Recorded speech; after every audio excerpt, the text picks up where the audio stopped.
Chapter 2, Desert Haunting. The time distortion was no longer just a shimmering fog, it had become a shrieking paradox. Meyer was still struggling to unravel the power of his whoosh car. But meanwhile, the world's most renowned scientists, military experts and conspiracy-seeking groups simultaneously collapsed.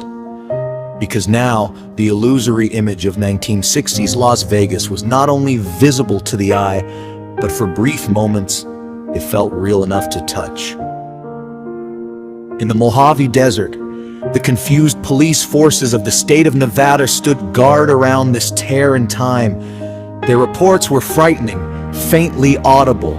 The sweet singing voice of Dean Martin, the smell of cheap whiskey and cigarettes hanging in the smoky air, and most terrifyingly, the momentary appearance of people as faint, distorted figures. A man hatted in a suit would appear for a second and vanish, while a woman in a poodle skirt would appear with startled eyes as if screaming from the deep abyss of time. The threads of two different times had begun to intertwine. Meanwhile, in his small workshop in Jalna, Meyer was confined with the windows shut, telling his wife he was finishing up some important work. He was solely scribbling in his notebook. The only light in the room was the pulsating energy core in the center of the car and the light of his frantic writing. A clear idea was taking shape in his mind. Space-time reduction was not a one-way street. He hadn't destroyed the city, but it twisted the fabric of reality itself, pulling another time onto their own 1960s. Vegas was the result, an echo of time dragged forward. The resonant frequency he had unknowingly created was a kind of key, one that opened a door, not in space, but in time. His real challenge now became clear: to create a counter-echo, an opposing tone that could neatly fold these layers of time back into place. But for that, power would be needed, a huge amount of power.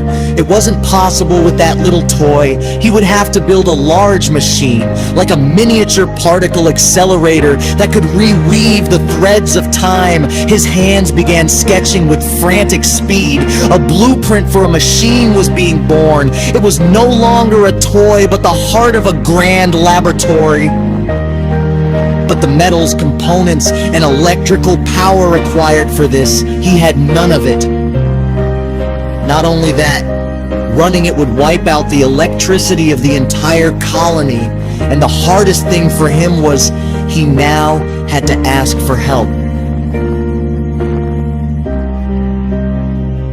He was reaching for the phone when a crackling news bulletin came over his small transistor radio. A traveling airplane pilot, his voice trembling, reported a wave of time had surged in the sky before his eyes. In it, he had seen the Las Vegas Strip, but from a completely different angle, and in place of modern buildings, there was nothing more terrifyingly. He had clearly seen a classic Thunderbird car was pulling into the parking lot of a hotel that no longer existed. The news froze Meyer's mind. His fear was true. The door was not static. The two times weren't just coexisting. They were beginning to collide. The consequences could be devastating. The past could shape the present, or worst of all, both times could collapse together, causing a time reset. Meyer looked at his sleeping son. Vav's superhero toy was placed near his small bed, and next to it, the now dull whoosh car. This was no longer just a toy. This was a responsibility to save a city, perhaps to save the world. He knew the machine had to be built, and quickly, because the ghostly Vegas standing in the desert wasn't just waiting to return. It was standing there, greedy to drag the entire present into its past. Meyer frantically scribbled formulas in his notebook, but every mathematical answer ultimately came out as impossible. he suddenly remembered. Attil, a classmate from his college days in Punitor, was a wild experimenter in electricity, always saying energy is not just a number, it's a flow. A spark ignited in Mayer's mind. Maybe if I tell Atul. His fingers subconsciously picked up the mobile. The guilt was still there. But time was now the enemy.